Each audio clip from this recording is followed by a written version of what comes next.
Welcome back to another episode of System of Systems, the audio misinformation arm of the Safety Propaganda Counterintelligence Network. This is Adam Lehrer. Co-host Matthew is abroad in Japan, where I was not but 3 months ago. Nevertheless, I have a guest here today, an artist who has an interesting exhibition downtown at No Gallery and a new book out that I copped. Ben Werther, welcome to the show. Thanks for having me, Adam. I'm very excited to be here and to chat with you about this. Yeah, let's take you to new plateaus of fame. Yeah, yeah, that'd be cool. All right, so let's talk. Let's just start with the new show. Yeah.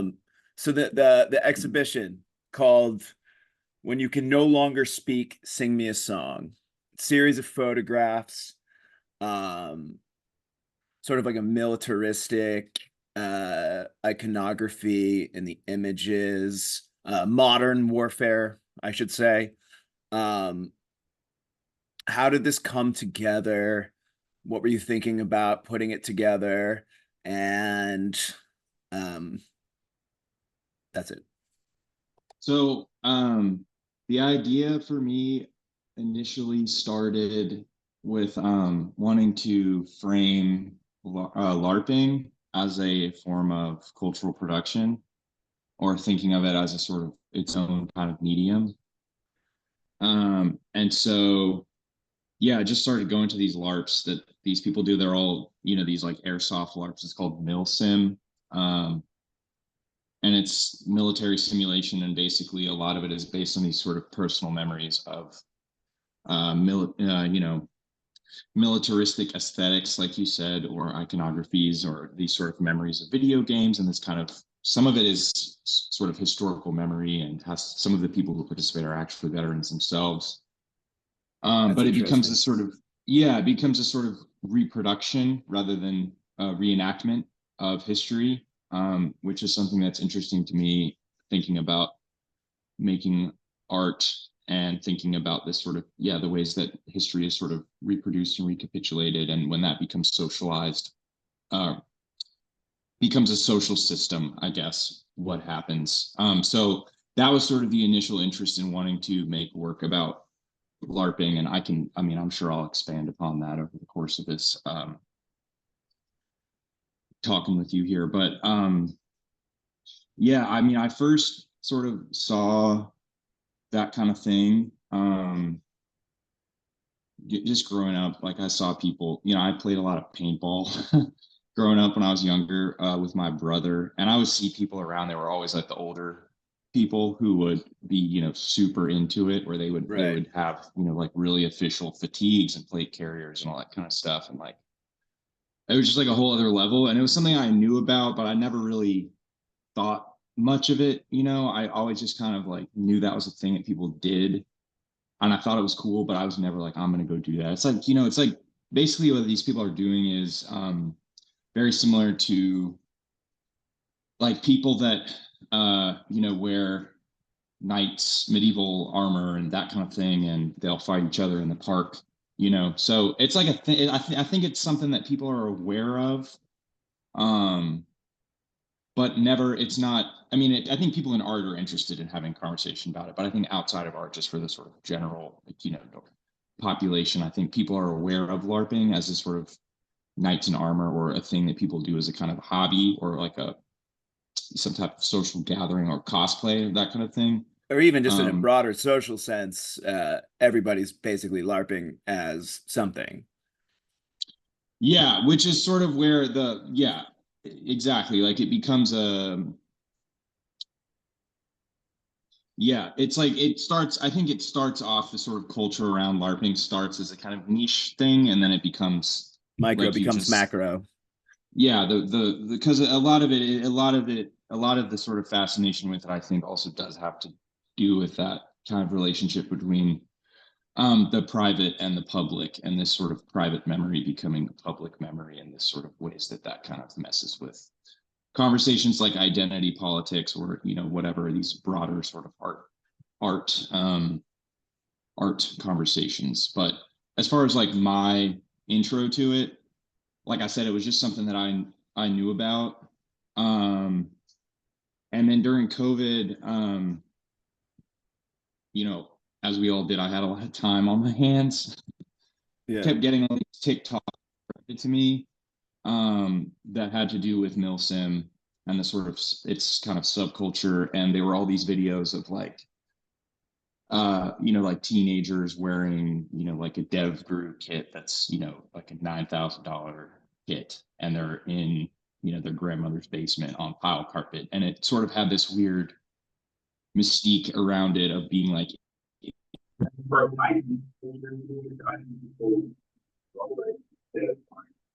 Hang on, your audio is cutting out a little bit. Getting some static.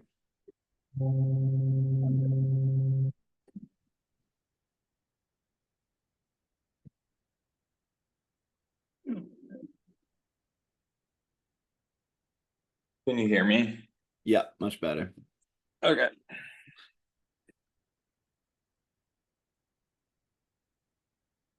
I had these headphones. I think they turned off. I'm sorry.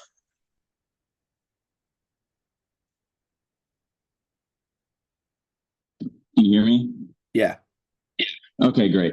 Apologies. Yeah, what I was gonna say is just that there's this kind of hype beast culture around it, where it's like, instead of buying, like a really fancy pair of Jordans or like some designer clothing, it's people who are buying like nods like night vision, or they're buying, some really expensive, like replica airsoft gun. And that aspect of it, I think, as well, kind of interested me. And thinking about this sort of like systems of consuming history, and kind of this like military fetishism and sort of collecting of militaria, which is something that I'm interested in, even just outside of art. I collect military memorabilia and stuff like that. I'm interested in that personally. Yeah, I collect military garments. Yeah, so exactly. Yeah, so like that kind of thing, and thinking about the significance of that, and just wanting to make art about that and that kind of space. And this sort of, taking these things and then creating a sort of fake social setting for them, and then sort of like reanimating them, and what that becomes. And so I just decided to start going to these, massive sort of cosplay LARP events all over the country. I went to Pennsylvania, Tennessee, Ohio, Indiana, like all over, and just started photographing people. And it really just started. I didn't really know what I was doing in the beginning. I didn't really start off being like, I'm going to make this photo book and it's going to be this photo show in New York. I just kind of went. I mean, I had plans for it, but it wasn't as I didn't think it was going to turn into what it became. Or I guess there was a lot of sort of reassessment that went on throughout the process of making it. Yeah. Just kind of spending time taking photos, and then being like, these are not good. And also sort of reassessing sort of my relationship as a sort of viewer / an artist / a participant, and kind of what that means as well. Thinking about documenting things that are not art, and then making them art. And dealing with that as well, which there's a lot. I mean, I hope that's I mean, I think that's all, but that should happen during the process, reassessing and rethinking what's going on. I mean, when I started a podcast in 2019 out of boredom, I hardly thought it would turn into this like big multimedia conceptual art platform, but here we are. Yeah. One thought I did have about cosplay is whether you took a negative or positive value from it, or if it's neutral. And the only reason I'm thinking about this is I rewatched Rambo First Blood last week, and a lot of people don't know this now because they know Rambo from like the sequel or the series, but Rambo First Blood is actually a very visionary work of art made by an incredibly talented filmmaker from Australia named Ted Kotcheff, who had made one really frightening art house film in the early Yeah. 70s called Wake and Fright. And Rambo is basically about a man with PTSD who is being picked on by authority figures, abusing their authority, and recreates the conditions of his life as a soldier in Homeland. So do you think there's any part of the LARPing, especially when we're talking about the veterans, that maybe had a kind of therapeutic effect?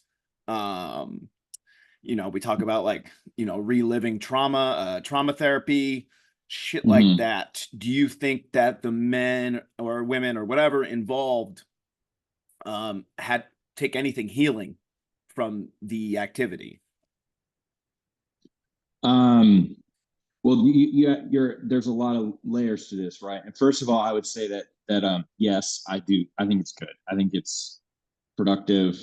I think something is being created during these things. Like there Yeah. is a sort of theatrics to them, where something's being made, So in that sense, it's productive, right?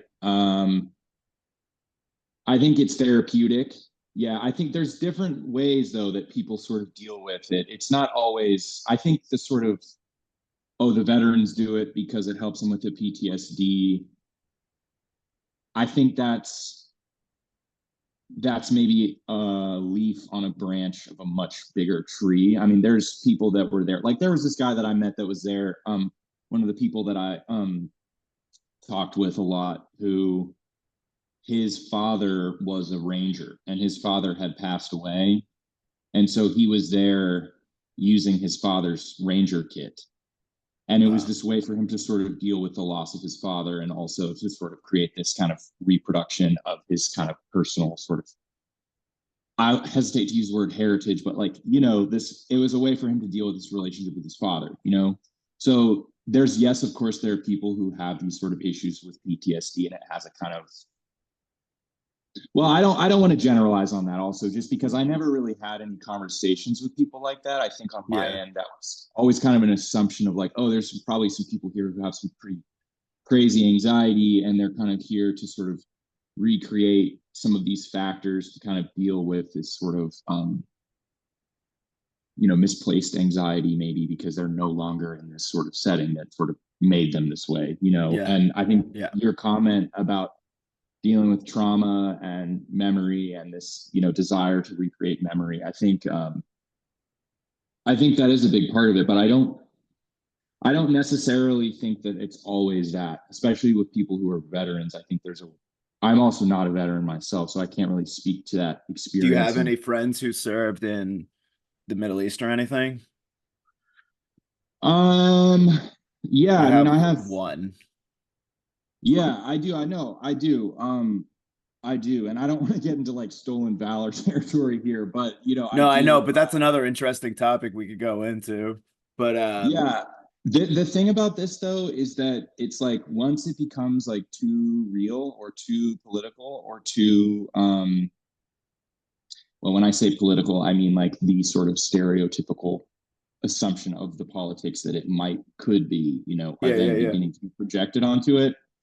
People, the people who I've been photographing and working with, and my friends, and these people, they really, you get some pretty serious pushback.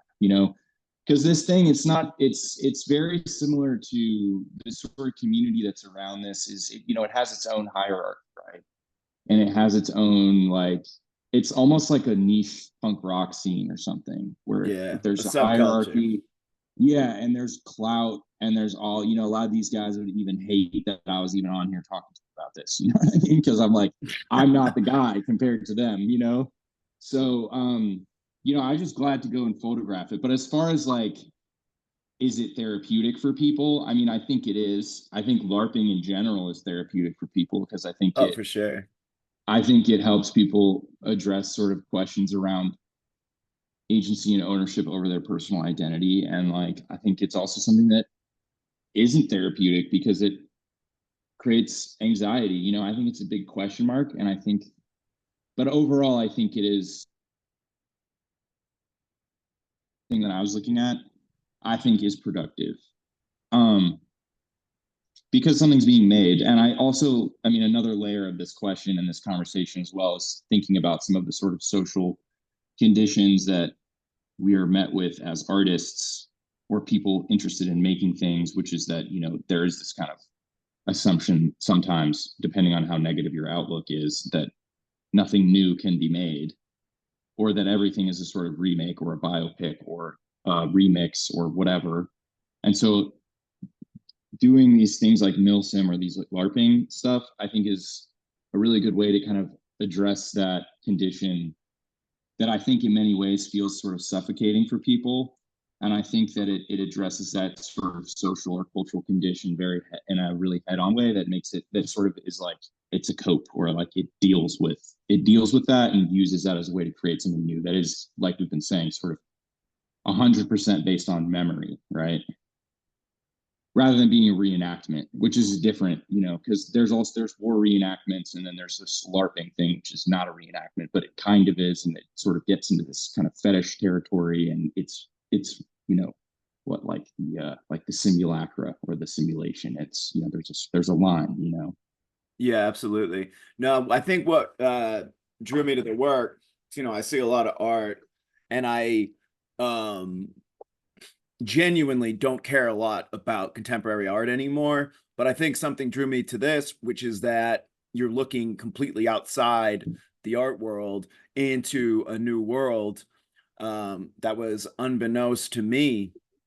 And I think just like LARPing, I'm into the idea of kayfabe, right? I do this band, Botched Stratification, where I get to be like Axl Rose and Arnold Schwarzenegger at the goddamn same time. Obviously, that's not who I really am, but it is me at the same time.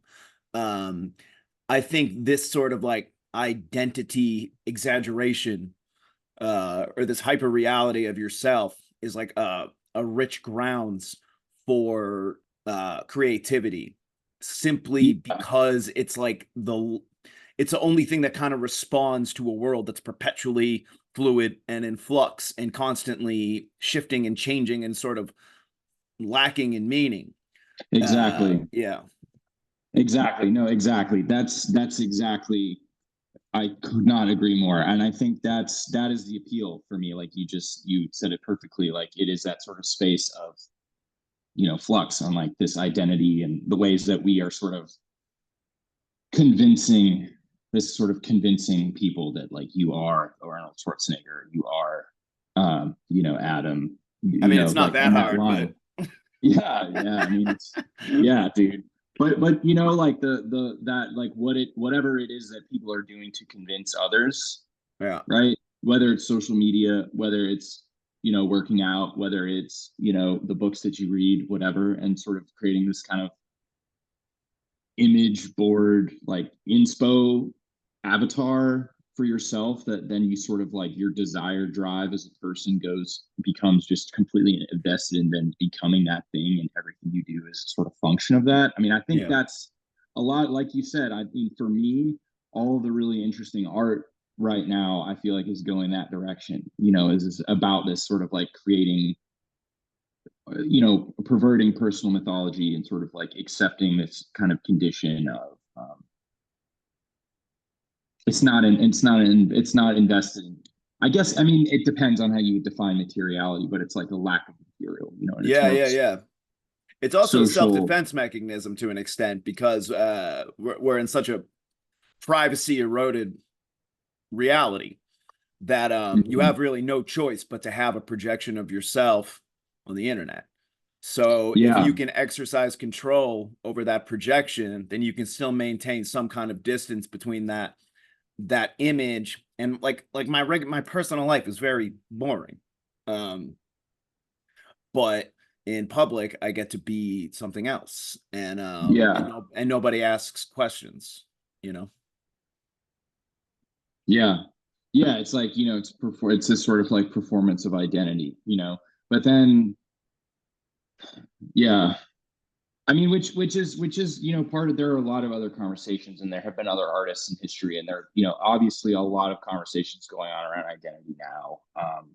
And you know, someone that I think of maybe being a good kind of precedent for this is someone like Joseph Beuys, and the way, you Yeah. know, he's sort of creating this material language for himself that becomes becomes a becomes a sort of perversion of a history that is real, that's also fabricated by him. And his work is more about that sort of personal narrative than the sculpture, but there's this sort of like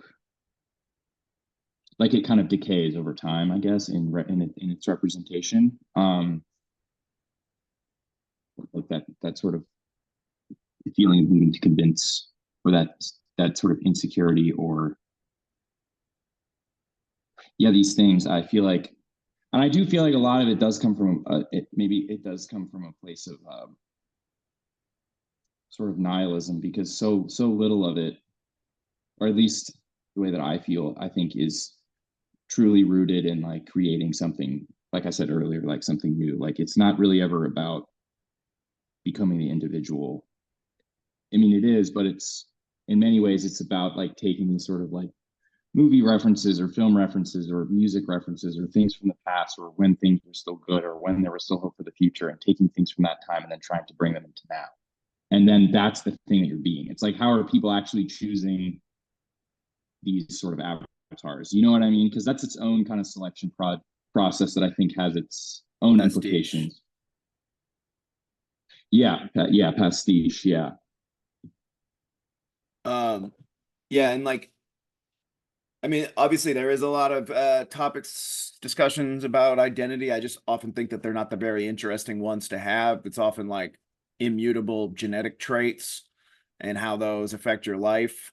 Yeah. I think your work has taken it into a territory of like where the individual can have um, some power over the identity, you know, take control back, which I find to be very interesting. It's sort of Nietzschean in a way, because there's like Yeah. these men are exercising will. Yeah, that's why I keep saying, like, you know, there's a sort of important distinction between it being um it not being a reenactment, you know, it being a sort of simulacra or simulation or whatever, where it's like, it's not about taking this historical narrative and then recreating it in the most accurate way possible. That's actually like taking a historical narrative and then just perverting it on a sort of case by case memory basis, based on, you know, the memory of the people who are doing it, and they're sort of able to, like you said, they can project this kind of subjective memory of violence or whatever, you know, that some of it's sort of fetishistic relationship with Yeah. this kind of militaria. And that's they're creating a sort of space where they're allowed to then, you know, have that agency over that sort of interest or that memory or whatever, and it's kind of ossified in doing the LARP, or like having this sort of group. And I think that's another part of it as well, is that there's other people there doing it as well, you know, that kind of gives his credence to it. But that's also just the nature of anything niche, right? Yeah. You find brotherhood, and you can sort of like play off one another. But I am curious though, like, you know, there's obviously been like difficult to pull off photography projects, but an insular sort of subculture like this, you said, was sort of hard to pull off, just in that I imagine gaining the trust to take all these photographs was a process. How long did it take to get these guys to warm up to you, or the idea of being photographed? Well, here's the thing, right? Is it's like that's what I thought too, right? When I started, I was like, oh, you know, I'm this guy from New York, this artist that's going here to photograph it, and I'm gonna have to get these people to warm up to me. But then I got there and I kind of realized that like no one cares at all about that. You know what I mean? Like, Yeah. I was really nervous about that. And I spent a lot of time worrying about that and thinking, you know, oh, like what's gonna happen? Are they gonna like let me photograph them? And like as soon as I told them, like, because first of all, everyone that's there is documenting it. And like, why? Of course they are. Like, why wouldn't you? It's pretty, You know yeah, what I it's mean? cool. Yeah, it's fun. So having this assumption of like me taking this sort of assumption of like I'm going to go in here and reproduce this and bring it to New York. No one, the people were just like, oh, that's like stupid that you live in New York. I would never live there. But outside of that, there wasn't any conversations or concerns with like, what are you doing like about this art? And like, I think a big part of that has to do with the fact that like these people genuinely and truthfully, not even trying to be self-righteous and saying this, do not need me to come there and create meaning for them. You know what I mean? And like that's the truth of it. So they're the meaning. I'm trying to understand the meaning that they have, that they already have. Like I don't need to come in there and make something for them. They don't Project care. it onto them. Yeah, they don't give a crap about that. You know. Yeah. Yeah, and like that was just something that I was worried about, and also thinking about like whether or not it's exploitative, which I don't think it is because I did it for so long, so often. I have really genuine friends in there, and also it's Yeah. these things are not, it's not like this is like some free thing you can just show up to. It's not like I went down to the housing projects and like filmed a bunch of guys on four-wheelers, you know what I mean, and then get back to New York, because that's the thing. That's kind of like, there's a lot of art like that, and I'm not trying to hate on that. I'm just saying, like, I think that the relationship to that kind of content is, and I'm guilty of this myself, was sort of projected onto this as far as like, oh, you're like going to somewhere that's not New York and photographing it and then bringing it back to New York. And the sort of politics of that, which there are many, is that it's sort of like that's like a bad thing to do. And in reality, I don't really think it's that big of a deal as long as I it's agree. a group of people that does not have a history of exploitation, first of all, which I think goes without saying. And second of all, because it's like, I feel like I own my experience and I own my perception of these things, right? And that, again, that gets back into this sort of conversation about the LARP and this way that we sort of project identity. And it's like, are you the Rambo guy? Are you actually the wrestler botch stratification guy? Like, do you own that? And then do you feel that you need to do things in your personal life in order to feel like you then have agency over that identity? So the project kind of devolved into that for me over time, like after the first time I went, because I felt really silly being like, I'm just coming into this with this crazy elitist mindset of like, maybe it's like this project is like just as cool to you as it is to the people in the photos, or maybe they just are like, this guy doesn't have enough clout to like take this picture of us because like he doesn't get to be the guy. Like I'm the guy because I've spent more money on it and I know more people here. It would be like if you were in a punk rock scene and you went and you acted like you were the most famous guy in the punk rock scene. People would be like, well, you're not, like, but they wouldn't feel Dude, it exploited. happens all the time to this day where like, Yeah, especially in my scene where people will come up out of nowhere with like a Twitter account acting like they've been around for years. And yeah, and it just sort of jars into the algorithm that all of a sudden this person is acting like they've always been there, like a yeah. fucking shadow. But But yeah, you go wouldn't ahead. feel you wouldn't feel like taken advantage of by that. You know what I mean? And there's a Oh no, I would difference. just be like, who the fuck is this person? But Yeah, I don't feel like taken advantage of. And I don't even know, like, these guys that you're photographing, I assume can take care of themselves. Like oh yeah, they're not weak men. They're not weak. It's not like, and no, even if they, like, all right, so a lot of critics, for example, who are pro Dion Arbus will have to make these like crazy justifications of her work, but in reality she probably was just like a bougie woman with like a lurid curiosity in the abject, right? And to me that's fine because the images are beautiful.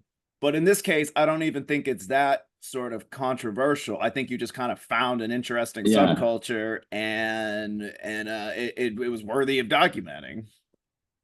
Yeah, exactly. I mean, a lot of also like people from in the photos, like they came to the opening, like they or it's not like I'm keeping this a secret or being undercover. Like I told them all I live in New Uh, York, I'm taking yeah, Casey photos, like told me they all that. know. Yeah, like it's not like this wasn't like,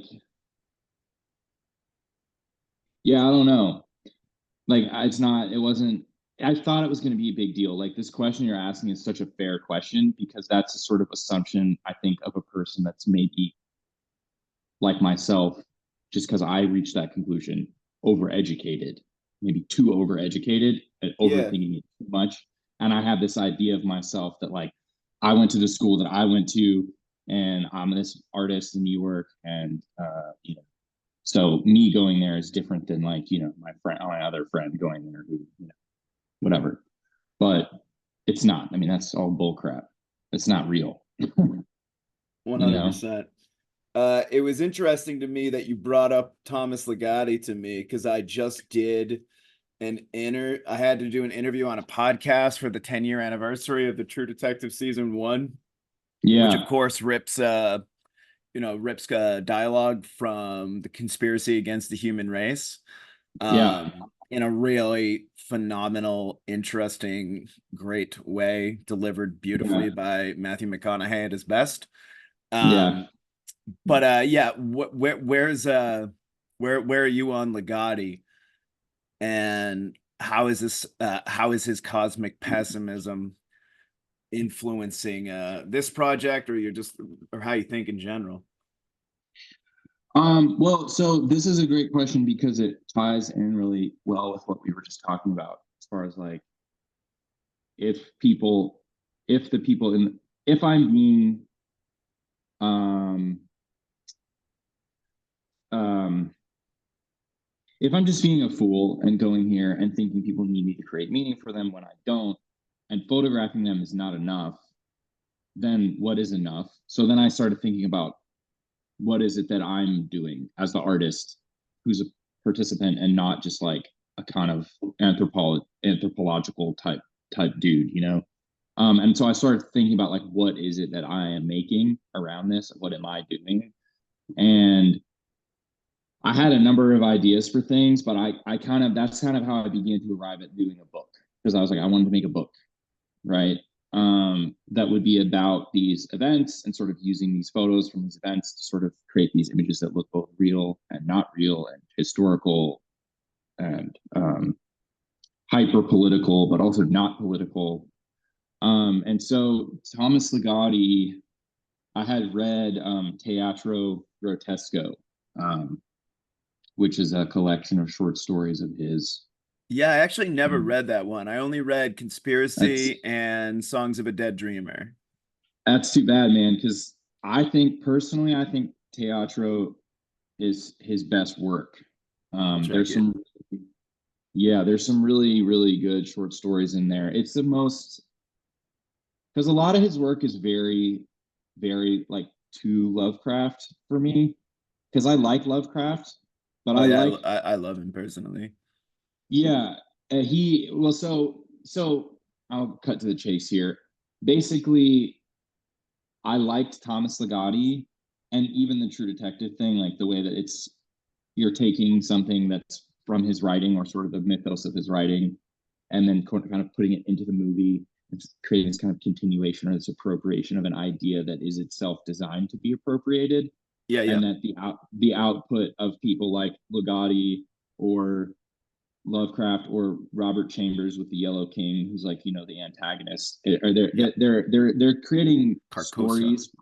Yeah, exactly. They're creating these stories, but they're also creating these images that are designed to be appropriated. And that's maybe like their meaning is amorphous and sort of infinite and like meant to be repackaged over time. And for me, that's one of the things that makes it very mysterious and also makes it kind of part of the sort of layer of horror to them as well. And so I wanted to, thinking with some of my ideas that I outlined earlier with the LARP and what it means to sort of take military and repackage it and do the LARP or whatever. I wanted to basically create some writing like that or some type of cosmic horror thing that would be sort of in the tradition of this kind of like mythos writing, like Lovecraft, or Borges does a good job with some of that, or like Ligotti. And so, yeah, I just began writing this kind of epic poem that was loosely based on a sort of hero's journey narrative that I would just kind of write out these images. I mean, you looked at the book, because I know you looked at the book, but Yeah, I bought it. yeah, it's a kind of dream sequence where there are these sort of images that are all kind of designed to be like these. Some of them feel kind of like Tumblr quotes. They have this kind of like fake, deep quality to them. Some of them are direct literary references, like the soft black stars, which is a sort of image in Thomas Ligotti. He has a short story in Teatro Grotesco called Teatro Grotesco about a group of basically shock artists who are sort of controlled by this kind of amorphous government agency called the Soft Black Stars.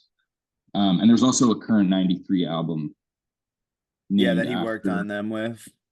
Yeah, because he was really in with all of those guys as well. He was, which is part of which I didn't know originally, but he was sort of tangential to the kind of neo-folk scene and some of the Death in June stuff and the current 93 stuff, back in the day. But yeah, that kind of was learning about that and reading that story and thinking about Lovecraft and Borges and Burroughs and the way that they write and the way that they are sort of creating these images in their stories that are designed like that to be repackaged and recapitulated over time in other artists' work and sort of socialized.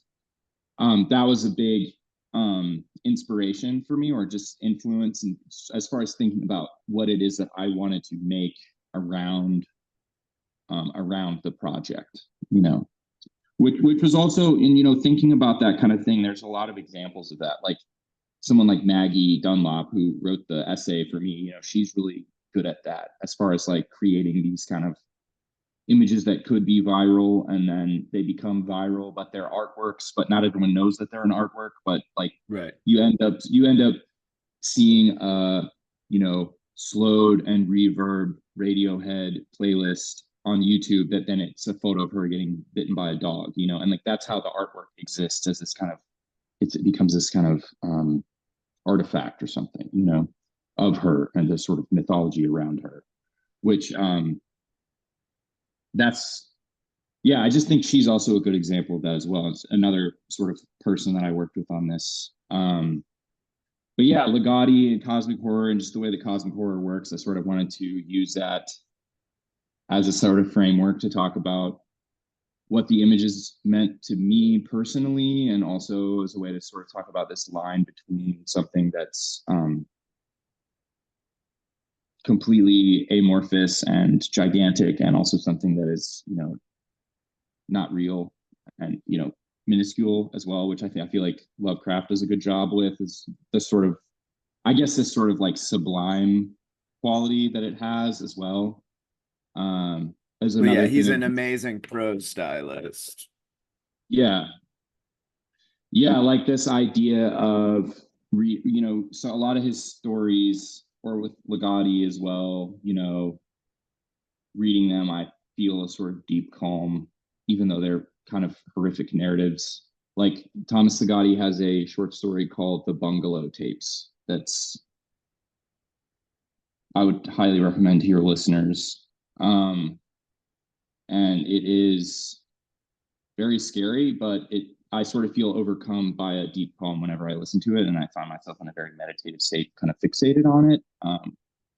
And Why yeah, do you I mean, think I that guess is?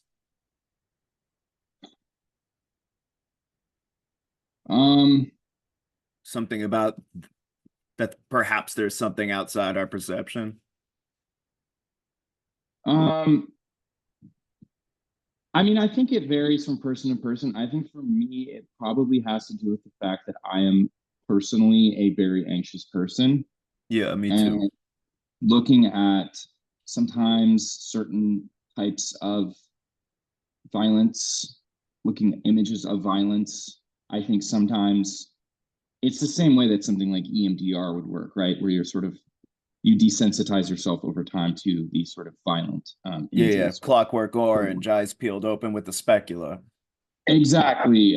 So I think it appeals to that sort of like anxious worldview. So consuming that type of content, I think maybe acts as a kind of buffer for that. There's just like a lot of people who listen to true crime before they go to bed, that kind of stuff. It's just, you know, and then the thing that's interesting as well is that it produces kind of like guilt and feelings of like, why am I like this in these people? Yeah. I don't know that I have the answer. I mean, I think, yeah, I don't know that I have the answer. I'm sure I think about this a lot though. And it is definitely like a sort of unknown territory for me as far as Yeah. this, like, why is cosmic horror such a peaceful, meditative kind of space? But that question, I think, was of interest as far as exploring it, and trying to examine it as well, with sort of presenting these kind of images that are very political, in a very literal sense, but also completely apolitical, Yeah.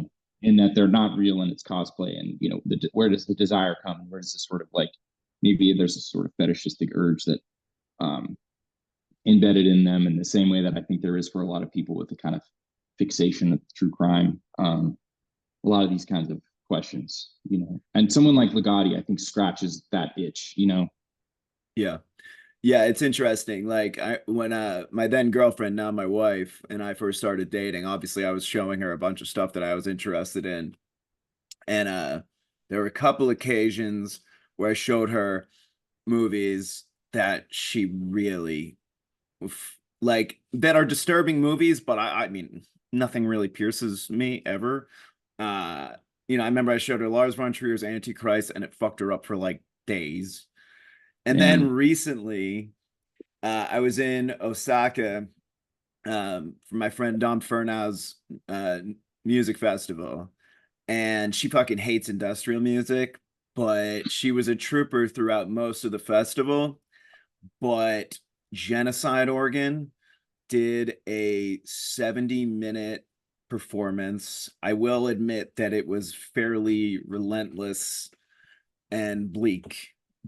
Like, it fucked her up bad. Like, she was like actually upset.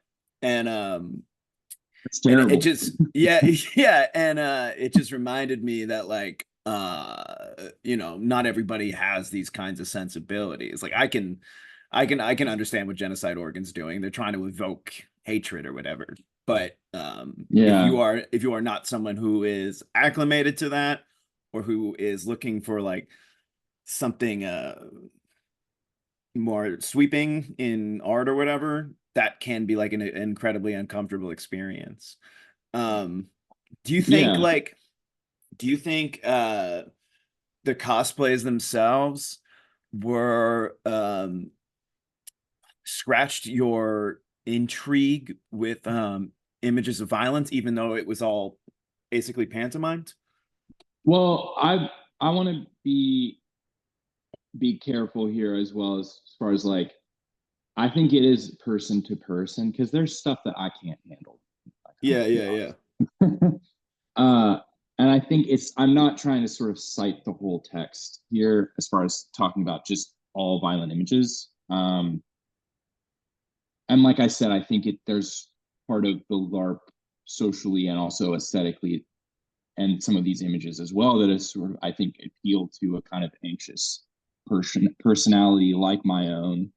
Um, but yeah, I mean, I remember every time I ever left these things, I always felt this really insane euphoria, like I had ownership over this experience that was mine, Yeah. that I think is really hard to come by.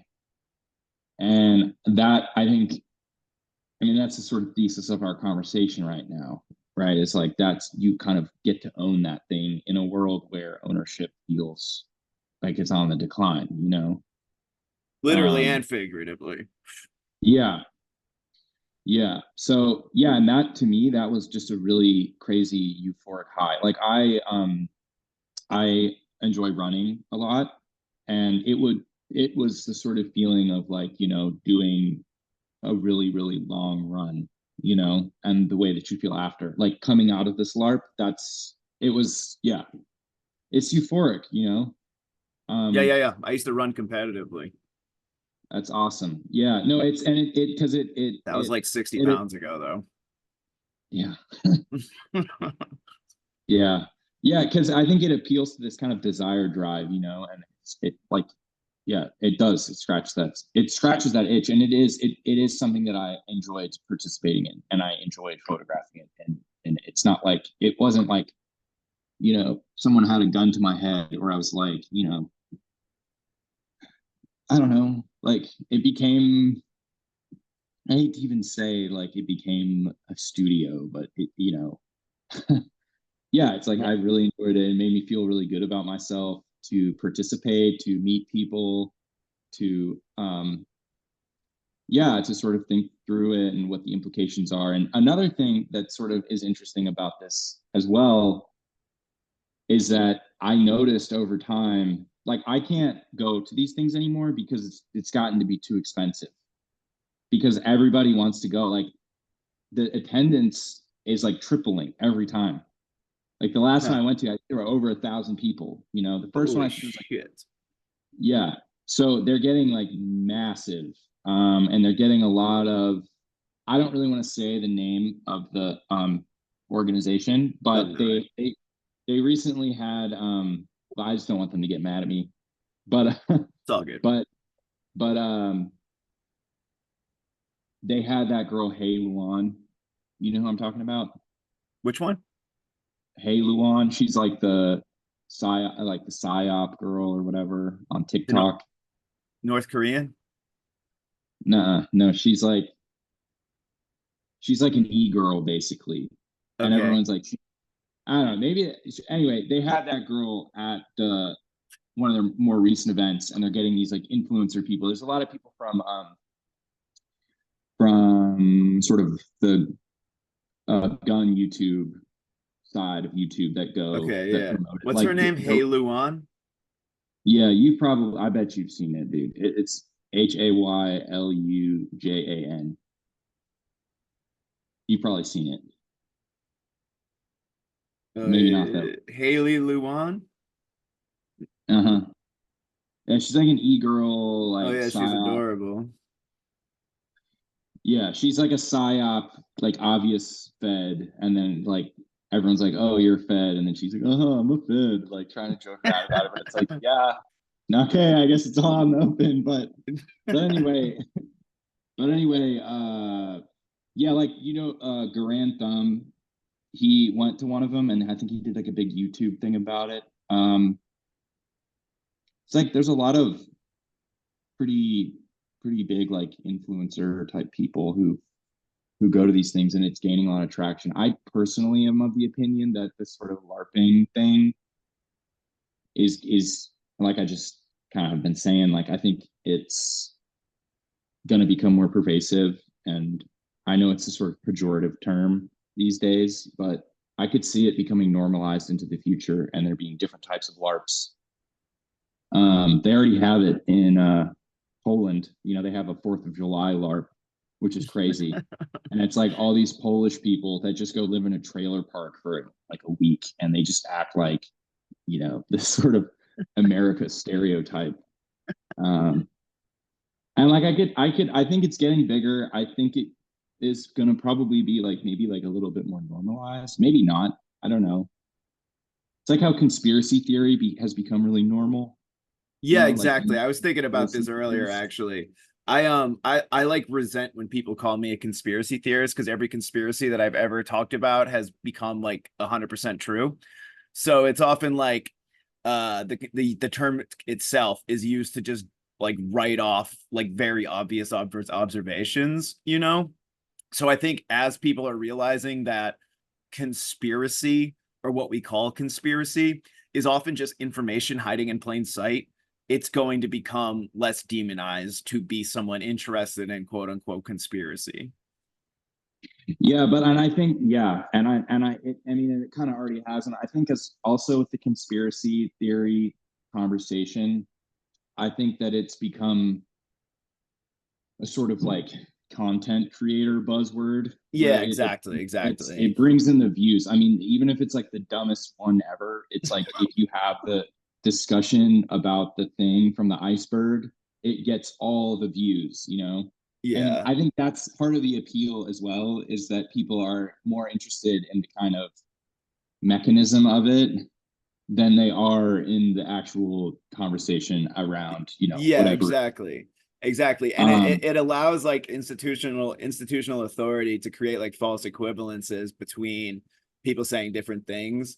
Like I remember 4 years ago my first Twitter account got deleted because I said it was very likely that COVID was a lab leak, which of course proved to be 100% true, but at the time was being written off as a conspiracy theory. But then they can like, and you a know, racist a flat one earth, like that.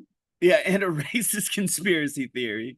But you know, so they can like shuffle me in the same file as like someone who's being like, you know, the earth is flat or something like completely fucking moronic. It's a way to like flatten distinctions and lie and maintain like lies. Yeah, no, it is. I think, yeah, but I think it kind of, this sort of river of conspiracy like feeds into this sort of LARP territory, and then it deals with this kind of taking historical touch points and perverting them, and then repackaging it and reselling it, and then it becomes, you know, with the thing like there's a lot of people that you know, that became their identity. Like, you know, one of the things that's really interesting to me is that like I learned recently is that there are a lot of people that are actually self-immolating because of vaccine mandates, and you never heard about it. Maybe you did, but I did, you know. And it became a very serious thing for a lot of people, is just sort of like being the anti-vaxxer trope, you know. Or like 5G, or like these things where it's a sort of conspiracy theory that sort of has to deal with historical narrative being changed, and then kind of that feeding into an identity, that person's identity. Like the sort of precursor, just for me, like with my work, the precursor to the MilSim photos was I made all of these coins they were all the U.S. state quarters, and then they had different conspiracy theories stamped over the state logos. And it was like stuff like, you know, landfill bunkers, or you know, like orbital billboards, or like these kind of concepts that were sort of conspiracy theory-esque, or these sort of sci-fi kind of historical repackagings, I guess. That, yeah, I was trying to kind of mint as ideology. And that work, and working with conspiracy theory and thinking about how that works and why learning about that kind of stuff is very appealing to me personally, even if I don't agree with it. I like researching it and getting into it, and the weirdness of the sort of images that it kind of pulls in, you know, like there's all this stuff about, you know, how Walt Disney was cryogenically frozen, you know, and the sort of images. Yeah, I didn't know that one. Yeah, the images of people trying to explain that on the internet are really beautiful if you look at them as like art, you know what I mean? Performance, and so, yeah, and they also have this kind of conceptual weight to them as well, which I think is also important as far as sort of thinking about bringing this sort of conspiracy theory stuff into the art conversation, is that it's like if you make an artwork that's a representation of a conspiracy theory, it's inherently conceptual because it's about a conspiracy theory. So it's a theoretical artworort. Yeah, exactly. And it becomes this way to kind of like circumvent, you know, some the other forms of kind of conceptualism in art. And like Mike Kelly is a great example of an artist who, you know, I think was kind of the first one to do that, as far as, you know, using conspiracy theory as a conceptual framework. There was a great and, exhibition at Met Brewer a few years ago. yeah, Conspiracy or is everywhere or something like that, but it I, had I a saw it. bunch. Yeah, I Yeah, saw it. yeah, He had the yeah. educational complex in there. It was Yes, just yes. crazy. The Mike Kelly piece. Yeah. But yeah, that thinking about that and thinking about how that works, and the way that he was sort of working with conspiracy theory and the way that that can become conceptual, that kind of led me into the stuff with the LARPing. And thinking about, well, can LARPing be the same kind of conceptual framework? Like if something is a LARP, can it then be any representation of it becomes inherently this kind of conceptual, meaningful thing? You know what's Right. So interesting is if like you make an artwork about a conspiracy theory, but then the conspiracy theory maybe it's proven true someday. So like I think a good example is Oliver Stone's JFK. mm-hmm. The movie's basically proof that JFK was assassinated by the CIA. Or you can at Yeah. least watch it and be like, that is a very, very compelling case. But until the files are finally released, we won't really know. So it has this sort of possibility of finality to it that I find like completely thrilling. I'm not a huge Oliver Stone fan, but that movie, I will say, Oliver, you fucking nailed it with that one. Yeah. Yeah, I'm a big fan of Natural Born Killers. Amazing, yeah. Woody fucking rules in that movie. Great style. Yeah. Detective Martin. What is Marty his Cole. No, Yeah, Marty. Marty Hart and Rustin Cole. Yeah, Detective Marty Hart. Yeah. Yeah, I was just talking about that show, and I remember at the time Nick Pizzolatto, the creator, who I'd love to interview someday because that motherfucker completely Yeah. refuses to take responsibility for the plummet of that show. Um, After what happened Is with that seasons, true? he will not acknowledge the failure of seasons 2 or 3. He just Here's a great example of Oh, this. He I was trashing season 4 on the internet and getting a ton of traction and because the woman who created it was responding to me, like defending yeah. her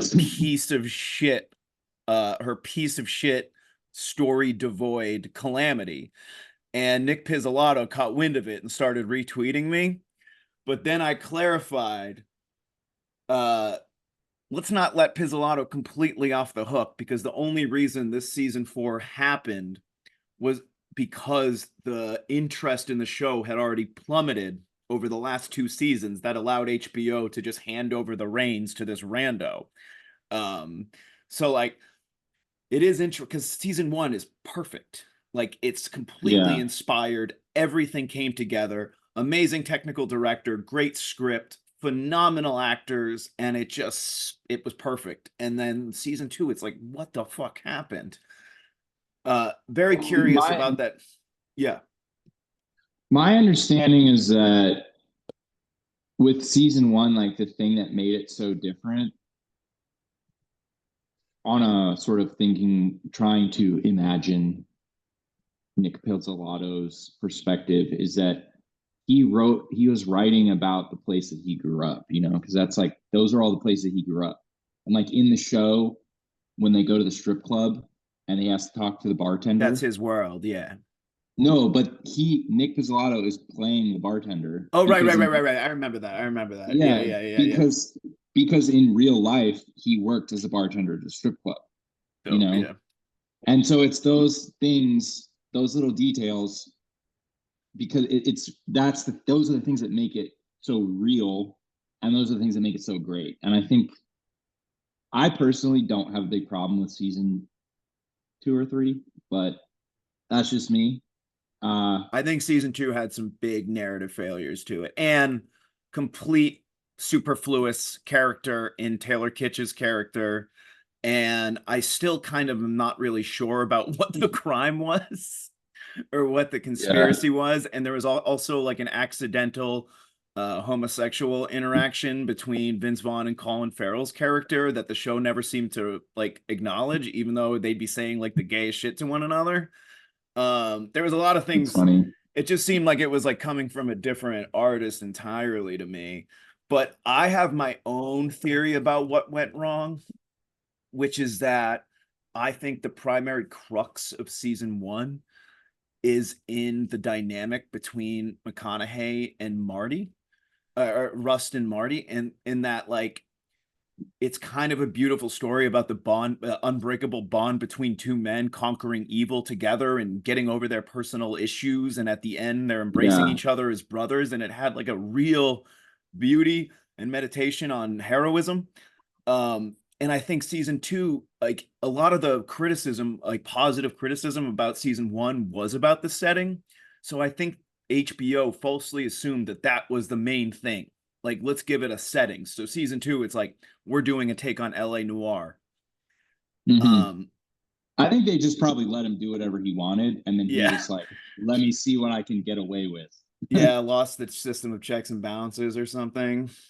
Yeah, but also the other thing about season one as well that I think people gloss over is that a lot of the the stuff with the killer and the narrative around it and the details of the crime, there's a sort of like very real world similarity Oh to yeah, stuff like absolutely. I That don't shit know, is all happening.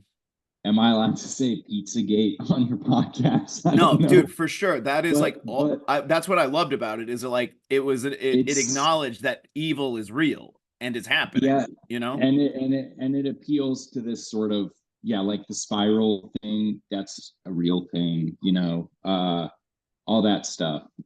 And that's all sort of rooted in these kind of, you can nitpick historical examples like the Franklin Federal Credit Union or the Finder's Cult or Johnny Gotch or whatever, to sort of be like, this is real life True Detective season one. But in the other seasons just don't have that. They don't have, it's like it was just very real, I guess. Yeah. And there's an appeal in all that sort of narrative as well, with this sort of obsession with they're hurting the kids and we gotta save the kids, and this whole thing that is also tied in with it, where people project themselves onto the character of Russ Cole, or the sort of appeal of the guy who's fighting the righteous fight The for the children. Ubermensch. Yeah, but it's for the children, like it has this weird sort of like Freudian kind of feeling to it as well when you really start to think about it, and it's sort of some of the parallels with real with outside of Erath, right? But Yeah. it's a good movie. Yeah, it's a couple friends of mine are doing an event with Pizzolatto in Austin next month, and I was at first pissed that they didn't ask me to do it since I have this like lore with Pizzolatto himself, but of course, he's sensitive about season 2 or 3, and they're worried that I would ask too many questions about it. Speaking of movies though, and conspiracies, another interesting anecdote about something you brought up. I got 1 out of the 2 Moderna shots out of a morbid curiosity. Um, and I took 1 shot and it fucking made me sick as a goddamn dog for like 2 days. And I watched Hard to Be a God during Oh that time. And yeah, it was like the perfect way to watch the film, with this like sickly yeah, fucking virus like coursing through yeah, my veins, and I was sort of like fading in and out of consciousness. But it's a phenomenal movie, and yeah. certainly one that has much resonance now if you're living in New York or San Francisco or whatever, circa 2024. But yeah, when did you watch that, and what do you what inspires you about it? So that was a movie that I had known about for a long time, but my close friend and another great artist who I'm sure will be listening to this, Max Naum, shout out to him, put What up, me Max? back onto that. Um, The appeal of that movie for me, I think, as a sort of inspiration for the sort of MilSim thing and the writing that I made around it. I'm thinking about if there was going to be a plot to the MilSim, what would it be? Or the plot to this LARP. The plot line in Hard to Be a God is basically that there is a planet that is identical to Earth, but it's 800 years behind. And in this world, it's also in the future. So it's like space age. It's like, I forget how many thousands of years in the future it is, but we have space travel. And so the reason this planet is basically in medieval times, despite being in the future, is because there's a sort of dark age that they are living in where anyone that's an artist or an intellectual of any kind is immediately executed by the state, which is like these like knights and people, and they're doing all this crazy stuff where they're like drowning people in like mud pits and things like that in the movie. And it takes place in this miserable planet where it's constantly snowing and everything is covered in mud and it's just terrible. And so these scientists go to this planet and sort of try to learn about, I guess what went wrong in that world. And the appeal for me with it, I think, there's a lot of things that are really beautiful about it. Like they have this one scene where they're like, they have these chicken feet and they're like hanging them in front of the camera and they're filming through the chicken feet of this guy who's playing saxophone. It's just a lot of crazy stuff. But the way that narrative works, where it has this kind of flattening of history, where it's something from the past taking place in the future, that really appeals to me as far as thinking about making art. And that's, I feel like, even something that I understood at a young age with something like Star Wars as well, or these certain sci-fi movies where they sort of set a scene that is way off in the future. Yeah. Like Star Wars takes place, I forget how long ago. It just says in a galaxy far, far away, a long, long time ago. Yeah, but it's also like feels like it's of the future, but it also feels like it's of the ancient past because they have people wearing like are really archaic type of clothing and living in very primitive settings, but they have space travel. And there's this kind of collapse in history. And I think that when I was a kid, I loved Star Wars and sort of cataloging all the characters and all this kind of stuff and getting into all that kind of thing. But I think the difference between something like that and Hard to Be a God is that Hard to Be a God, they took that sort of pretext of something that's in the future that's of the past, or something that's of the past that's in the future, and they created a sort of social political framework for it, which was that it's illegal to make something new. And so that appealed to me as far as thinking about the plot and how it works visually, and also just that as a sort of experiment for a piece of artwork or a piece of writing is just a big inspiration. Not to mention the sort of visual stuff and it being a sort of like very beautiful, like medieval film that's also disgusting, that's also extremely romantic, for me personally. Yeah, I'm a big fan. It was an inspiration. Yeah, I've never seen any of the director's other films, Alexei German, but apparently he's made a few good ones. But it seems like Hard to Be a God has a lot of resonance with people, with men, especially our age. Yeah, he's big in Russia. The Russians love this. Oh, that's I mean, the movie is in Russian. It's also all in black and white, which is another thing with the black and white, like that movie being in black and white, which again, thinking about what it means for something to be in black and white, and that's a sort of way to sort of connote history or historical image. I know that's really surface level, but well, there's something interesting about, like, I'm a little bit of a Russophile in just that, like, when you engage with anything Russian or Soviet, it almost feels like it's in, like, it feels completely outside our world and in its own, like, universe. So even something as simple as like Russian post-punk or Russian black metal. You hear about some of these bands and it sounds like it's happening in a total vacuum, and they're hearing like the echoes of things happening in the West. That makes it really fascinating.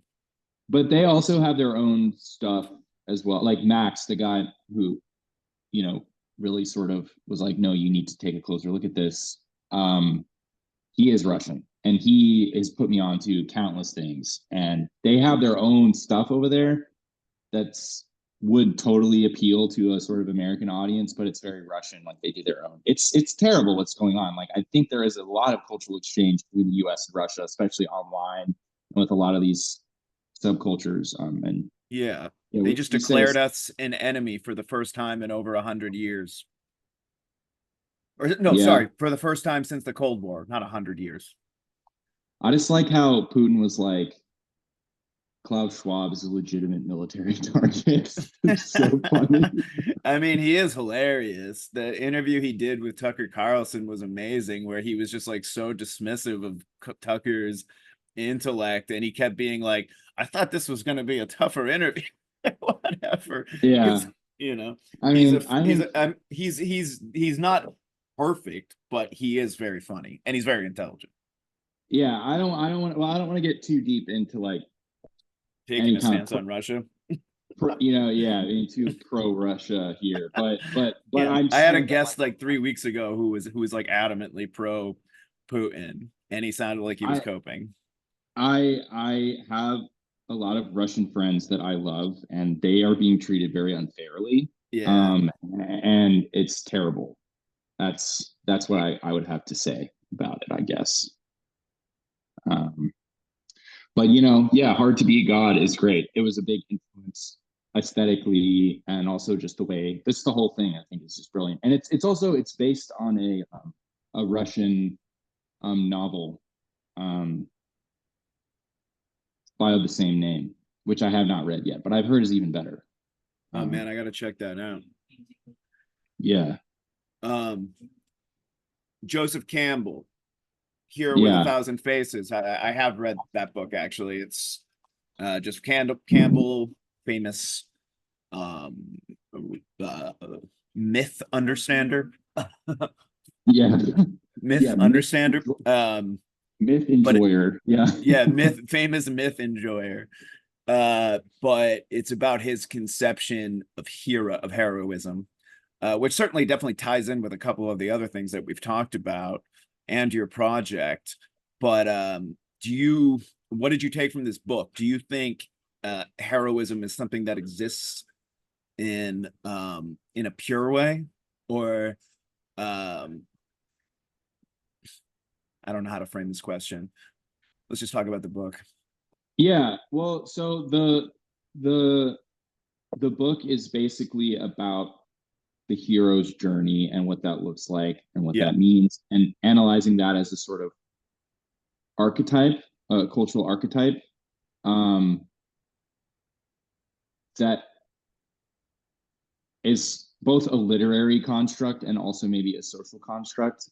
And I guess you're asking like pure heroism. I mean, that's part of it as well, because it's a lot of what he talks about has to do with recreating things that are in stories in media over time, and that it becomes a sort of trope that maybe has, it's like someone pointing out like it's like the noticer thing, where they're like, this occurs exactly the same way in all these different places, and they're all different types of places, and basically pointing to this very specific narrative around how the hero sort of develops over time. And it's something like, it begins with a very unassuming person who is then, I'm hoping I'm not going to butcher this, but they are then endowed by someone or something with a sort of special ability, and then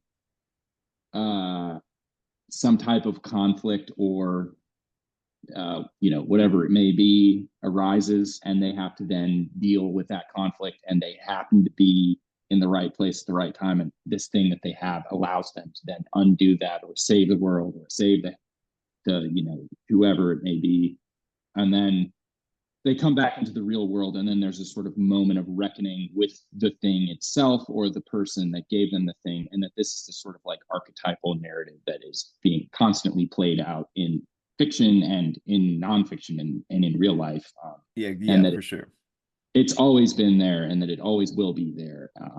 And the book is basically a historical / anthropological survey of that, and also an analysis as well. I mean, he talks a lot about, one of the things in the beginning, he talks about the relationship between something like that and the structure of holidays, and how holidays are really important because they sort of endow us with a concept of time that is made to seem real because time exists in conjunction with the holidays, and that there are all these sort of, if you look at it from like way back and you really zoom out, it's like you can see things, some of the iconography around American holidays like Halloween and things like that are these sort of ritual objects that help us to sort of understand our journey through life, right? It's like, if you think about, when I think about my childhood, my early childhood, my understanding of my own memory is sort of anchored by my memory of the holidays and when a memory occurs in relation to a holiday. Yeah. And like that is its own sort of hero's journey, which is its own interesting conversation, because then you can talk about something like that, this sort of like corporatization of the holiday sort of industry, and how it's not really about the holidays anymore, and it's more about consumption and capital, and this kind of capitalism surrounding like making sure that the maximum amount of money is generated. And so what were once artifacts are no longer artifacts, and what was once a ritual is no longer a ritual, and that we're being somehow deprived of that, and that's something that adds to these sort of people Black Friday, Cyber Monday. Yeah, and that it's this sort of perversion of time because it's being consumed by all these corporations, and that in turn leads to increased mental health rates or whatever it may be. It's, the book kind of touches on a lot of stuff like that and why that's important. And this is sort of cultural significance. It kind of, it was a big influence for me, because thinking about archetypes and this sort of hero's journey and this kind of question of, why do people do MilSim? Like, why do people participate in this LARP? What is it that they want from this? Or why do I want to do this? Like, what is it that I want from it? Or what is it that I want as the artist, and this sort of production of meaning? And thinking about that potentially being a kind of like archetypal narrative. And that was something of interest as well. There's a lot of references to the kind of hero's journey in the book that I wrote, stuff talking about like the relationship between like heroism and narcissism, and like, is it real or is it not real? Like, what is the point? Because another thing with a lot of the people who participate in MilSim is like, a lot of them are volunteer firefighters. Like a weirdly large portion of them do some type of, they're veterans or they're volunteer firefighters, where they're, they can be deputized or whatever. I forget the term for that, or they're involved in this sort of, or they're a lot of EMS people that are there, that have this kind of obsession with this sort of social purpose, I think, as well. That's, very good and very productive. And I noticed that as a detail kind of early on, that I think was another thing that kind of led me to this, like, what did they mean by that? Like, why is it that there's such a high concentration of just like, quote unquote, like really good people like doing this? What is the appeal for someone altruistic? Like that? And then like in the photo, there's one of the photos in the show that it's actually called The Soft Black Stars, is a photo of this guy Will, who is an EMS person in real life. And that photo is from the first time that I met him. But is there a beeping going on? No, you can't hear that. No, I can't hear it. No, we're good. Good. So anyway, Will is an EMS guy in real life. He's a super nice guy. And the first time I ever met him, he was sort of one of the first friends that I ever made. And that photo is of him, and it was sort of at the end of the event. He's holding his gun. It's kind of like the American Sniper kind of movie cover.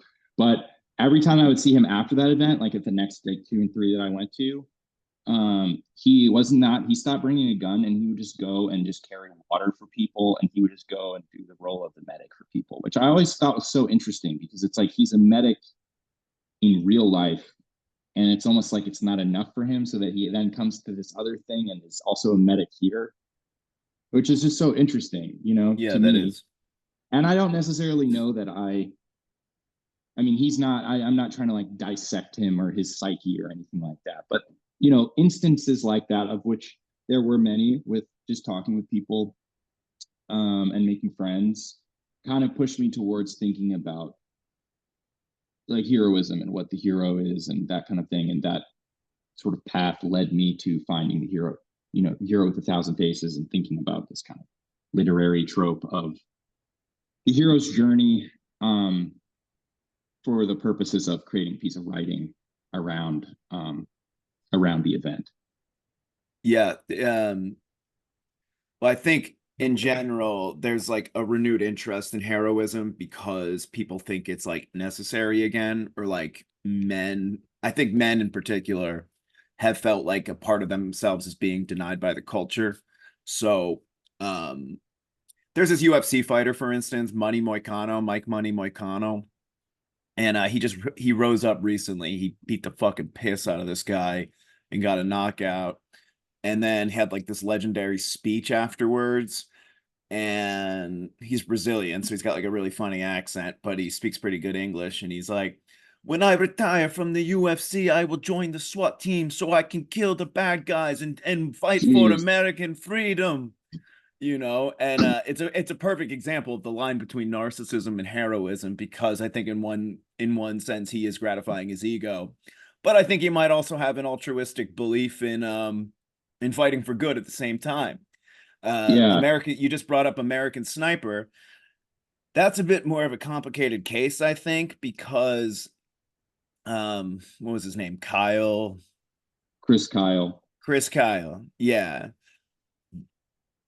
That guy, it's really hard to know. I mean, I don't know what was in his head, but it does seem like he was like deliberately trying to set a record for for the amount of people he could shoot from a Yeah. distance, which is like more of a sports thing than an actual like heroic warfare thing. Have you I thought, ever yeah. have you ever read the actual book? No, I just saw Clint Eastwood's movie, and I remember being shocked at the time, given, I mean, granted, Clint Eastwood is, a huge, but I remember, given like the way Hollywood was going politically, I remember being very surprised by the almost near unanimous praise that it got. Yeah. Well, I mean, I think that movie, I like that movie. Yeah, And I it's think interesting. that movie is probably one of the greatest pieces of American propaganda in recent memory. Yeah, definitely. Because like that movie, like watching that, I was like, hell yeah, I have to go to Buds at a young age. But I read the book when I was working on this project. I read all those kind of books. Like I read the Jocko Willink book and the Yeah. Goggins book and the No Easy Day Goggins is fucking crazy, dude. and the guy, all those guys, and I read the American Sniper book, and all that stuff. I think fits into kind of what we're talking about as far as like it becomes this sort of journey for purpose that deals with the military. And there's places like r/Navy SEALs on Reddit where people are basically just talking about all the training that they're doing and trying to get in shape and how they work in a Walmart, but they're going to wake up at 4 a.m. tomorrow and go to the track, and everyone's kind of like hyping each other up. And I'm very interested in that as a sort of social space, and one that I would both love to participate in personally and also just as an artist. I think that I have this kind of fascination with that type of kind of desire drive that feels like it's this kind of archetypal sort of like warrior mythos thing that's also this kind of product of propaganda and political propaganda. because like reading the actual book American Sniper, one of the things that I was really struck by was that he has a lot of sequences where talking about he's talking about being in Iraq or in Ramadi, I guess specifically, and getting into some type of fight with someone in Ramadi. And then, the next paragraph, without even really transitioning, will be about how him and his SEAL buddies were like at a bar in Coronado and getting into fight with, quote unquote civilians, like at the bar. And it just kind of seamlessly flows through the book, I was just really struck by that. And like thinking about that being a sort of element of this thing that I kind of felt like was a little bit propaganda.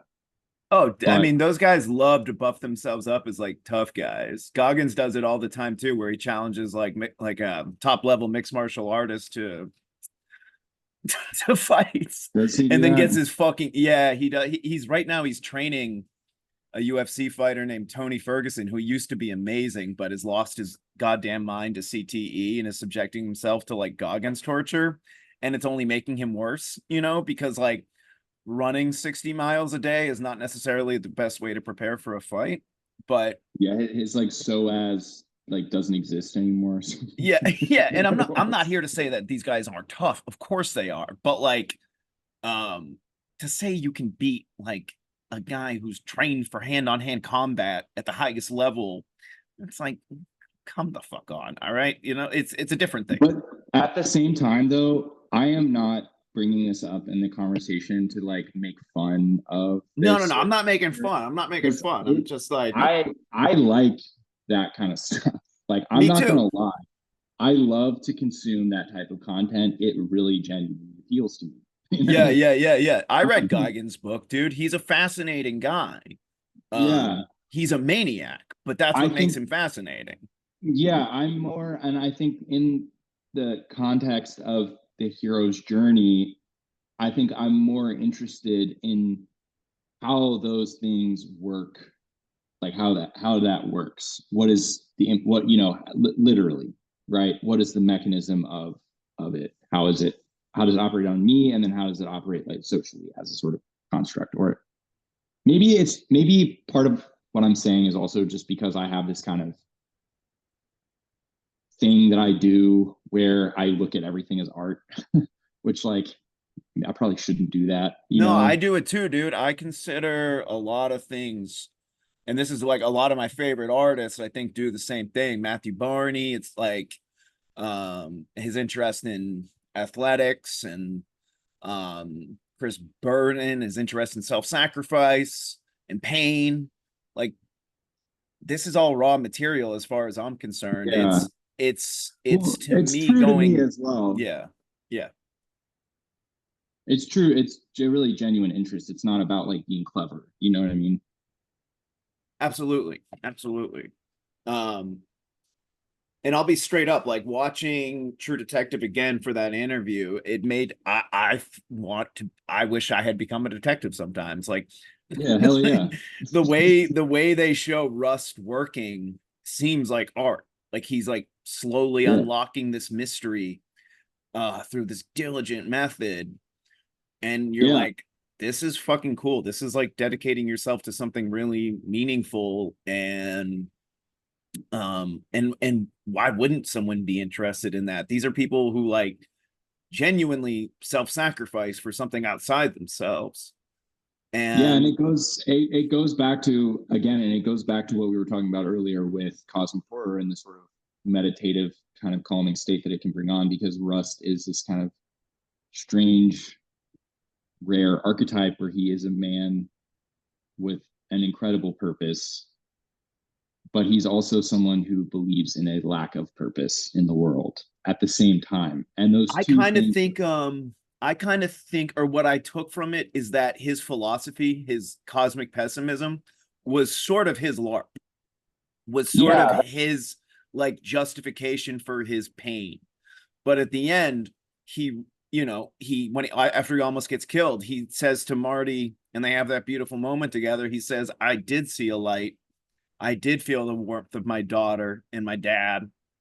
And maybe there is something greater than us. It's like I think we attack nihilism is like a very tricky concept because it's correct about a lot of things. But at the same time, like I've never been able to attach myself to it because even though I do feel like there's so much meaninglessness and like things do get worse, but I have trouble like dealing with the idea that like nothing can ever get better. You know, I do think there was always like a little bit of light at the end of the tunnel. Yeah, I agree. I like Ligotti's Teatro Grotesco, but some of the other stuff is too hardcore for me, man. I'm not a like a hardcore pessimistic guy. Like I find a lot of joy and fascination in the world, you know. And I try to like I know that this work that I've just made can be read as very nihilistic, but I don't think it is, or at least that's not how I feel about it. And I'm not saying people perceiving it that way is wrong. I just think that for me, I think it was kind of about looking for like a sort of glitch, you know, like something that's sort of dealing with these factors that are outlined by things like nihilism and the sort of like doomer culture of now, some of the politics and things and conditions of the world, dealing with that. Like how do you accept it as like, okay, but like someone's got to carry the boats, you know what I mean? Yeah, like, exactly. Well, you brought up Orpheus in your group in your topics, and I think that's an interesting way to look at it because I think sometimes you do need to descend into chaos for there to be hope. You know, you do need to bury yourself in hell for the possibility of climbing yourself up.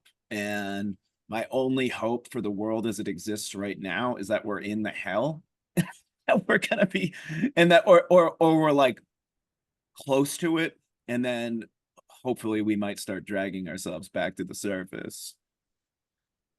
Yeah. Well, he went down there to get his wife back, you know. Yeah. And the reason that he was able to go down there is because he's just such a great artist, you know.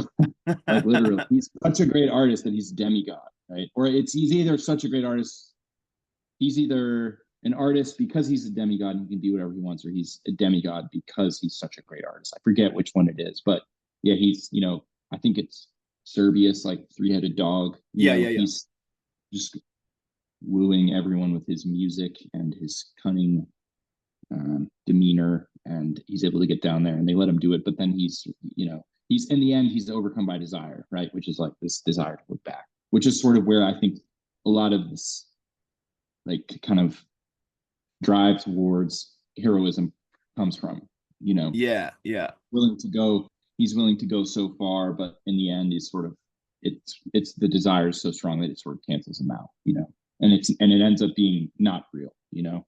Yes. I mean that's Hades.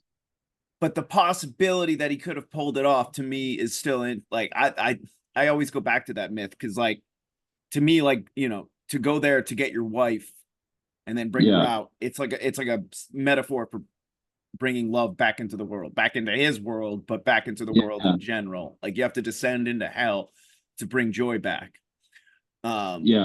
Well, he it's doesn't different make though, it like you can get lost. You can get lost, but there's a possibility that you can get out, even if he did not, you know? Yeah, but and also just historically, I think the perception of Hades culturally is different than I think some of the perceptions of like a Christian hell, you know. Yeah.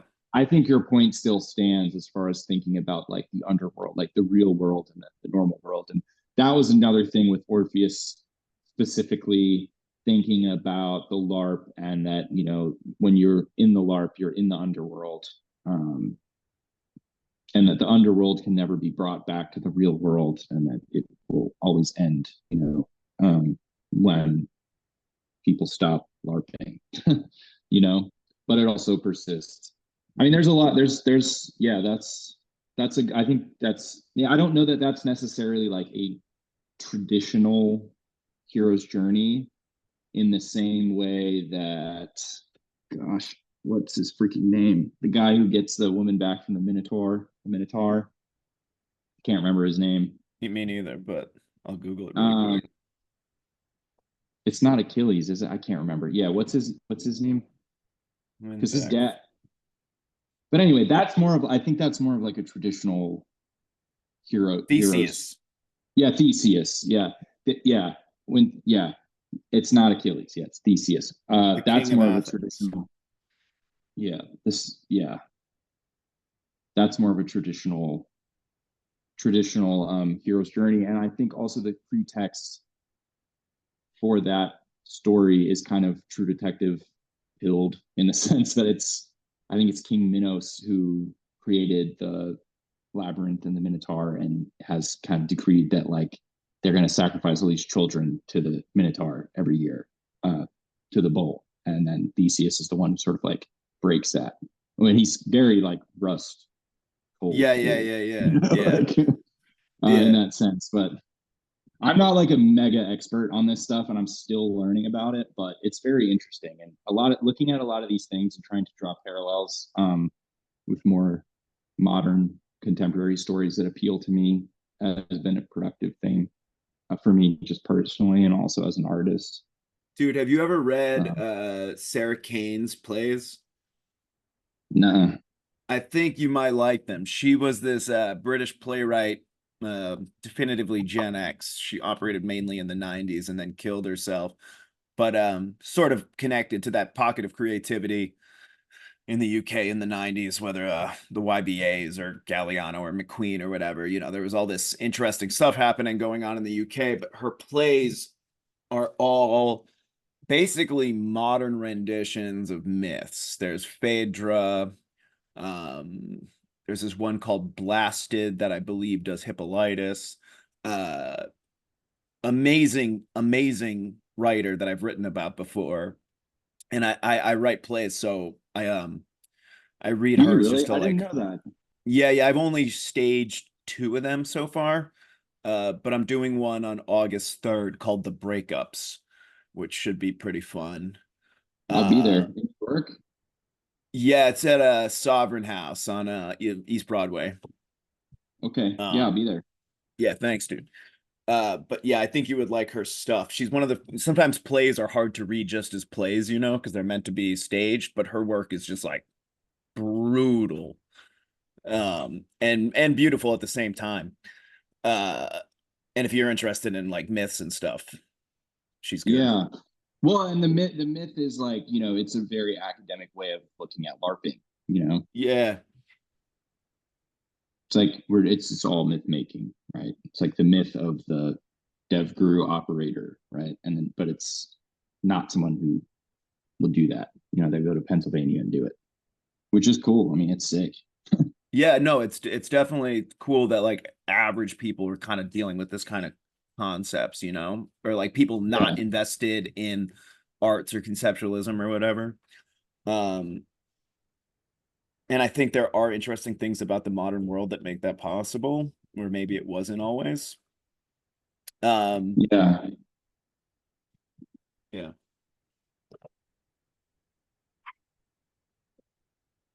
I think this is a pretty fucking dope so far, but if you have any more things you want to bring up or discuss in relation to the work, have at it.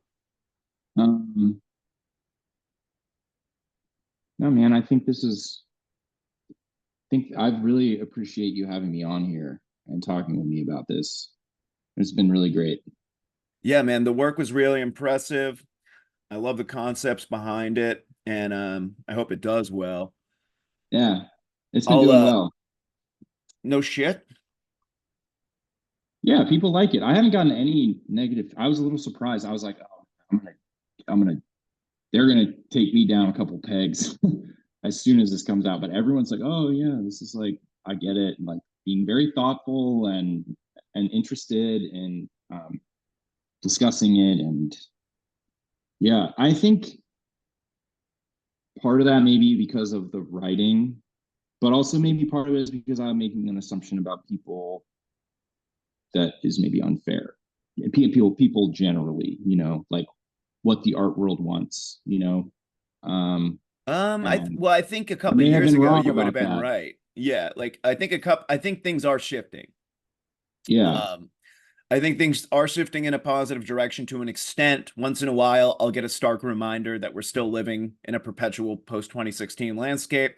But I think in Uh-huh. general, things are changing. I know from my Yeah. end, it does feel like I'm allowed back in polite society again to an extent, which feels nice.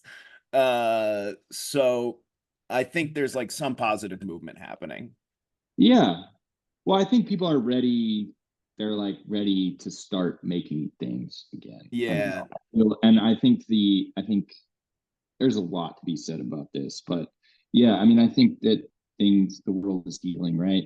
The West has risen, you know, uh, maybe, or maybe I'm just being optimistic because I just had a show and I'm excited about the world, but other people Optimism are is hurting. good. I know. Yeah. Optimism is good. Um, I feel more optimistic now than I have in a while. And I don't know if that's on a personal level or if I'm genuinely detecting movement forwards in the world, but either way, it's fine. Yeah. All right, dude. This was a phenomenal interview. I will Thanks, man. publish it completely.